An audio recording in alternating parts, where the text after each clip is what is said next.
From Tampa to St. Petersburg to Sarasota to your neighborhood, it's Studio 10 Live, your source for entertainment, lifestyles, and fun.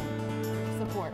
Up next, we chat with ESPN Game Day analyst Kirk Herbstreit about this year's NFL Draft. Studio 10 Live will be right back. All right, we've been talking about the NFL Draft all morning and yesterday, too. Yes, and speaking of NFL Draft, I got a chance to talk to the voice of college football, Kirk Herbstreit himself, to talk about the draft and a little bit more. Let's take a look. Kirk, how you doing? Listen, as an analyst, you know, we know the first-round draft picks, who they will be. Is there someone, as an analyst, what you look at to find that diamond in the rough? Is there a strategy that you look at? Well, you know from being in that world, I think it varies position by position. You know, I think the game continues to evolve. It's crazy to watch an NFL game, and Carolina, for example, with Cam Newton. I mean, I feel like I'm watching the college game, you know, the up-tempo stuff, the spread stuff, the dual-threat quarterback. So I think the game is evolving even from when you played to where it is now. And so I think when you're evaluating quarterbacks, for example, you know, it's hard to find the Peyton Mannings anymore, the Tom Bradys who just are sitting in the pocket, making decisions and delivering the football. A lot of times we're finding guys that can run, that are athletic, that are big, that can throw, obviously. And so that's just that position. But I also look at defense. Like Miles Jack, for example, for me this year, kid out of UCLA, I think he's a diamond in the rough personally. People down here in Tampa are really excited about our past few draft picks and Jameis Winston and Mike Williams. What do you see in young draft talent coming out that can help the Buccaneers regain that Super Bowl status? Well, to me, I think it's all about the need, you know, and I think that, you know, that franchise seems to be in a position where they have some holes and they need to be able to fill them. You know, I know that defensive linemen and linebackers are always a big need for teams. I feel that, you know, the Tampa Bay team that you were a part of, they were pretty consistent on both sides of the ball. And I think that I'm a huge Jameis Winston fan. I think, you know, watching what he's been able to do in his first year, I think he's only going to get better and better. I think anytime you can get weapons around him, you know, everybody gets excited, Michael, but that first pick, who's going to be that first pick?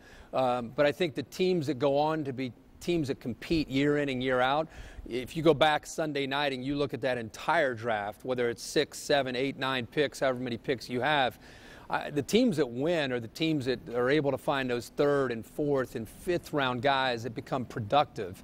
And if I were drafting with Tampa, while there may be some primary needs on the defensive side, I without a doubt would look to continue to try to get as many weapons around Jameis as I could and continue to try to give him a chance to be a competitive player and be able to go out and put points on the board. But he's a special talent, as you guys have already seen in year one. Now, Kurt, you obviously are the voice of college football, and those are the things that you do on camera, but I want to give you a minute to talk about the things that you're able to do away from the camera. Operation Homefront has an exciting new charity coming up. Let's talk a little bit about what you have and why you're supporting those guys. Yeah, it's pretty cool. The last 5 years, Eckridge is a company that I work with, and they've teamed up with Operation Homefront, which is a nonprofit organization. Their entire purpose is to help the American military and their families. There's an amazing need there that people would be surprised to hear about. So Operation Homefront does everything that they can to help.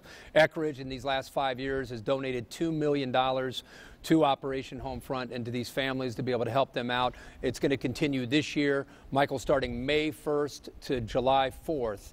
We're asking your viewers, when they're out at the grocery store, all you have to do is look for the specially marked Eckridge items, and every purchase that you make, 5 cents will go into this fund that Eckridge has created again this year, and they're going to go all the way up to $500,000 this year to be able to, once again, provide that to Operation Homefront.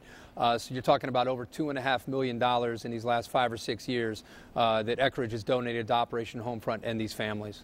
Well, Kurt, we thank you for your voice on college football and more so for your support for our troops. Thank you very much. You got it, buddy. And go Tigers, right? Go Tigers, baby. You got it.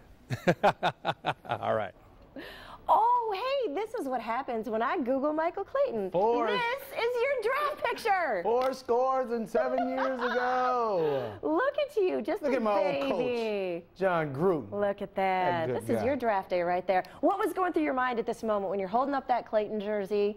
You're like, oh, I made it. You made it. I made it. Mommy, I'm here. Look at me. I know. That was so cool. Yes. That's so cool. I had the whole Tampa Bay in that press conference, so it was very a good, cool. good Very time. cool. I love seeing all this through your eyes. It's kind of fun. All right, we'll be back with